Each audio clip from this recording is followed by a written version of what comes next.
High in Ethiopia's mountains stood a kingdom that once rivaled Rome itself. A people who carved their monuments skyward and left mysteries buried beneath stone. This is the story of Aksum, the empire that ruled the roof of Africa and vanished into legend. The wind hums across Ethiopia's highlands. Clouds drift low, wrapping the mountains in mist.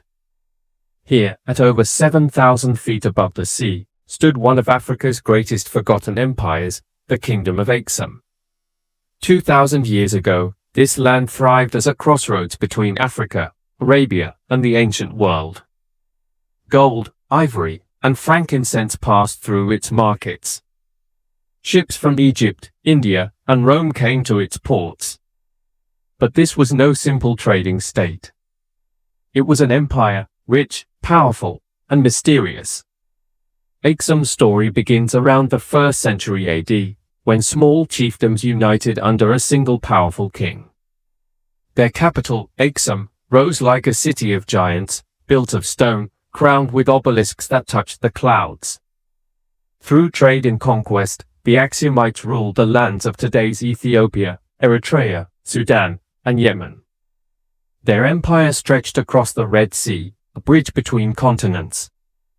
Greek, Roman, and Persian historians all spoke of them with respect, calling Aksum one of the 4 great powers of the world, beside Rome, Persia, and China. Walk through ancient Aksum today, and you will find the remains of its grandeur, towering granite obelisks rising from the earth like fingers of the gods.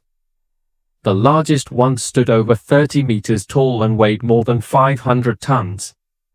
Each was carved from a single piece of stone, decorated with false doors and windows, symbols of eternal houses for the dead.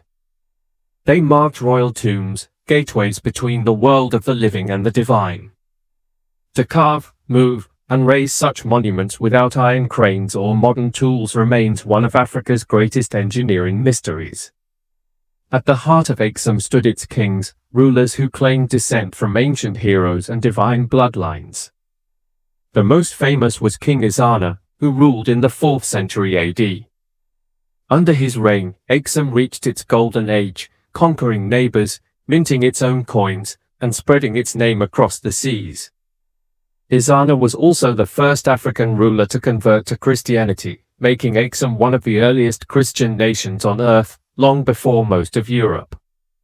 Legend says he was blessed by Frumentius, a shipwrecked Syrian who became Aksum's first bishop.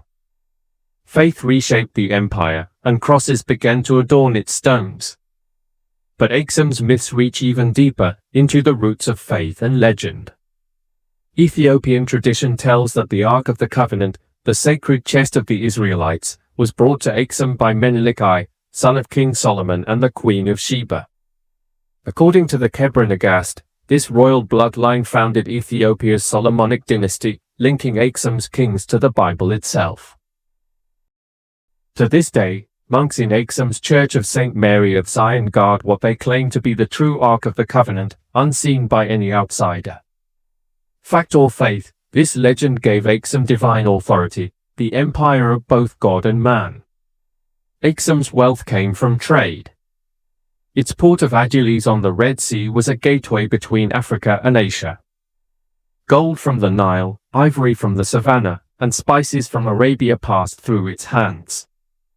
Aksumite coins, engraved with kings and crosses, have been found as far away as India, proof of their global reach. Their ships sailed on monsoon winds to ports across the Indian Ocean, carrying not only goods but culture and belief. But wealth brings rivals and change. By the 7th century, the world shifted. The rise of Islam in Arabia changed trade routes and power across the Red Sea. Adulis, Aksum's lifeline, was cut off. Without trade, the empire's wealth dried up. The capital moved into the mountains, and the obelisks were left to fall and crumble.